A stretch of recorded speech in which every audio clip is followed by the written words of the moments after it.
Ya, saat ini kita berada di atas bukit ya, di sebuah perkebunan yang sangat luar biasa sekali. Di sini itu bermacam buah-buahan itu ditanam. Durian itu sangat banyak sekali, termasuk pisang dan buah tin.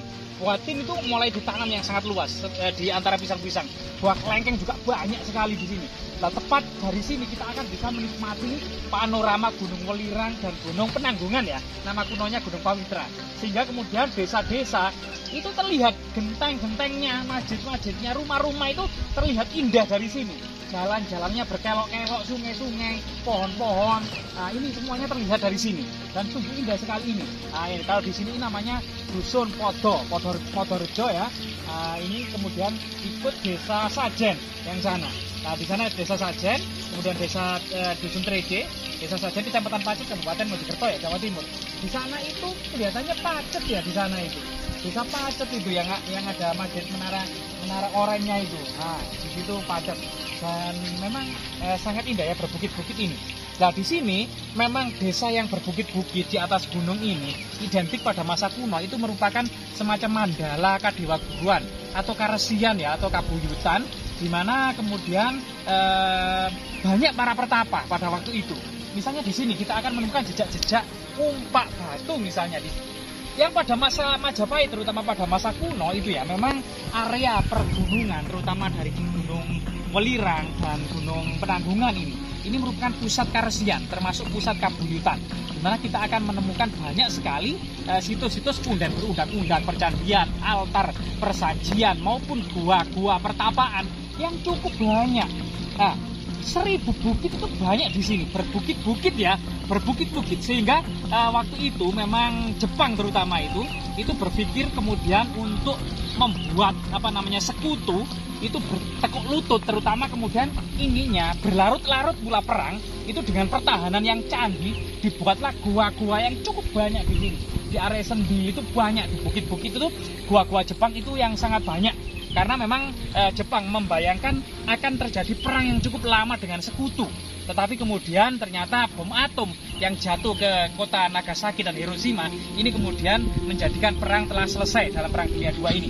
Sehingga kemudian Jepang pun tunduk dan takluk pada sekutu. Nah, seperti inilah kemudian fenomena perbukitan. Selain indah, merupakan peluang ya, selain kemudian dari segi kesuburan tanahnya dan buah-buahannya yang cukup banyak sekali dan melimpah, tanahnya juga subur gitu ya. Bahkan musim kemarau itu masih bisa ditanami karena sumber mata airnya cukup melimpah, bisa dialirkan dengan saluran irigasi ke sawah-sawah, ke kebun-kebun. Bahkan juga kemudian ya, bukit-bukit dan lereng-lereng gunung ini merupakan salah satu pertahanan. Jadi pertahanan militer, sehingga kemudian Empu Sendok salah satunya itu memindahkan pusat kekuasaan dari Jawa Tengah ke Jawa Timur itu karena potensi Jawa Timur itu dari segi kemakmuran dan dari segi pertahanannya. Nah, ini yang sangat menyulitkan pasukan Sriwijaya tentunya, karena memang seringkali kita Jawa ini bentrok dengan Sriwijaya yang ada di Sumatera. Iya, sebenarnya ya kawasan Mojokerto dan Gunung Penanggungan itu kebanyakan memang persepsinya adalah sesuatu yang selalu berkaitan dengan Majapahit. Padahal sejak Mataram kuno gitu ya, prasasti tertua itu adalah prasasti yang dikeluarkan oleh Rake Watukuro Dia Balitung, atau kemudian di prasastinya itu disebut dengan Rake Garuda Muka, yang juga nama lain dari Rake Watukuro Dia Balitung. Tahun 910 loh, tahun 910. Nah, itu tahun 910. Jadi kemudian 19 tahun kemudian itu baru sekitar tahun 929 itu kemudian Empu Sendok memindahkan secara kemudian memang bertahap gitu ya, dari segi prasasti Dia Balitung ini ya yang ada di Gunung Penanggungan ini ya. Kemudian prasasti Cunggrang yang sekarang ada di Sukjit, Sari, Gempol Pasuruan yang juga di lereng Gunung Penanggungan ini tahunnya adalah 929. Nah, ini menetapkan bahwasanya warga Cunggrang itu bekerja sama agar bergotong royong merawat bangunan suci Sang Hyang Asrama dan Sang Hyang Pancuran I Pawitra. Nah, itu yang ada di Pawitra, nama kuno dari Gunung Penanggungan. Juga yang dimaksud adalah sekarang ini Sumber Tetek yang saat ini kemudian menurut relief yang ada di Sumber Tetek itu kemudian mengacu pada kemudian mangkatnya Raja Airlangga. Setelah itu kemudian masa Medang ya, masa sebelum jauh juga, sebelum kerajaan Majapahit, setelah kemudian Empu Sendok memindahkan, itu ada beberapa putra dan keturunannya yang terus menjadi raja yang di Jawa Timur. Namun prasasti dan tinggalannya itu minim, karena diduga memang ada serangan dari Sriwijaya yang cukup masif.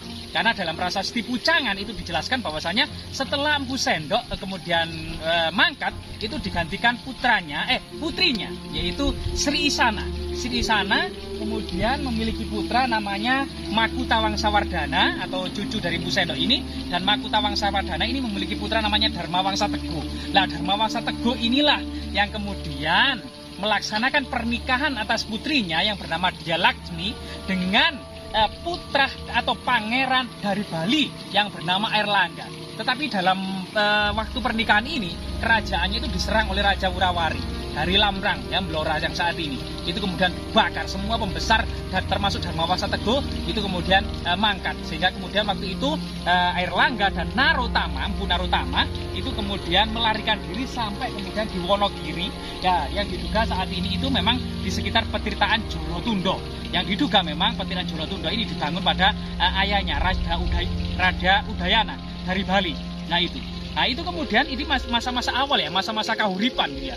Termasuk masa-masa Kediri, ada prasasti yang ada, termasuk prasasti Ketapang Rame yang ada di Trawas, itu masa Kediri. Terus berlanjut sampai masa Singosari, itu banyak prasasti-prasasti era Singosari. Di Trowulan juga ada, di di daerah-daerah sekitar saya ini juga banyak sekali prasasti masa Singosari. Baru kemudian pada masa Majapahit inilah dibangun dengan sangat-sangat masif ratusan percandian, gua pertapaan, punden berundak-undak, altar persajian, dan petirtaan-petirtaan yang ada di lereng Gunung Penanggungan ini. Sehingga kemudian Gunung Penanggungan pada masa Majapahit merupakan gunung suci yang kemudian tujuan para peziarah diduga ada jalan suci dari ibu kota Majapahit yang ada di Trowulan menuju Gunung Penanggungan. Karena antara Trowulan dan Gunung Penanggungan sebenarnya tidak begitu jauh.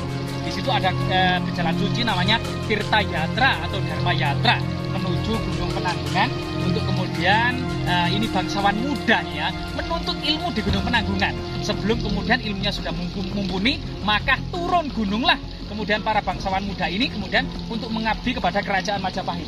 Termasuk para pensiunan menyempurnakan catur asrama untuk menggapai moksa juga menuju Gunung Penanggungan. Termasuk para pertawa tua dan para resi gitu ya. Itu diduga ribuan, sekitar 3.000 para pertapa itu juga menetap di Gunung Penanggungan. Sampai kemudian ketika mereka ajal mulai terasa mau menjemput gitu ya, mereka itu tanpa bekal naik dan mengitari puncak Gunung Penanggungan. Namanya Pradakshinapata, yaitu memutari puncak Gunung Penanggungan sampai ke muncak, sampai kemudian moksa atau mangkat ya para pertapa ini. Ini pada masa kuno maupun prasejarah dianggap sebagai gunung suci, tempat bersemayamnya arwah-arwah leluhur, termasuk tempat bersemayamnya para dewa gitu ya. Nah di sini memang jejak-jejak peradaban Majapahit itu salah satunya adalah umpak batu. Nah umpak batu yang cukup besar ini diduga memang menopang nama tiang-tiang kayu seperti ini ya. Seperti ini penggambarannya. Ada ini umpak batu yang dicat coklat ini, kemudian tiang-tiang penyangga kayu. Termasuk bangunan-bangunan kuno itu memang bangunan-bangunan seperti ini ya. Bangunan semacam berada di atas tiang kayu. Sehingga kemudian ini untuk menghindari kemudian serangan binatang-binatang dari bawah, termasuk kesucian dan termasuk kemudian suhu agar suhu udara agar tetap hangat di pegunungan. Nah, ini luar biasa arsitektur terutama pada masa Majapahit.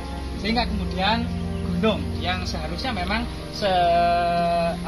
keindahan alamnya dan budayanya memang harus terus kita lestarikan gitu ya. Termasuk kemudian kita mengingatkan pada konteks kesejarahannya. Gunung yang sangat ribuan tahun pernah dianggap sebagai sebuah lokasi yang suci dan sakral, tempat kemudian para pertapa tua menghabiskan waktu-waktunya sampai kemudian menjemput moksa. Termasuk kemudian selain kita bisa menikmati keindahan alam, kita juga mengorek-ngorek sejarah kebijaksanaannya dalam perjuangan para leluhur mengarungi kehidupannya, sehingga keberhasilan para leluhur itu maka kita ada saat ini karena kita merupakan mata rantai dari para leluhur yang sudah membabat alas yang sudah meratakan jalan, dan kita tinggal menjalani jalan yang sudah diratakan oleh leluhur. Sehingga kemudian kita terus kemudian akan belajar dari peradaban masa lalu, belajar dari pengalaman para leluhur dalam mengarungi kehidupan dan berhasil seperti itu sebagai pelajaran yang sangat berharga sekali. Tentunya Jasmira, jangan sekali-kali melupakan sejarah.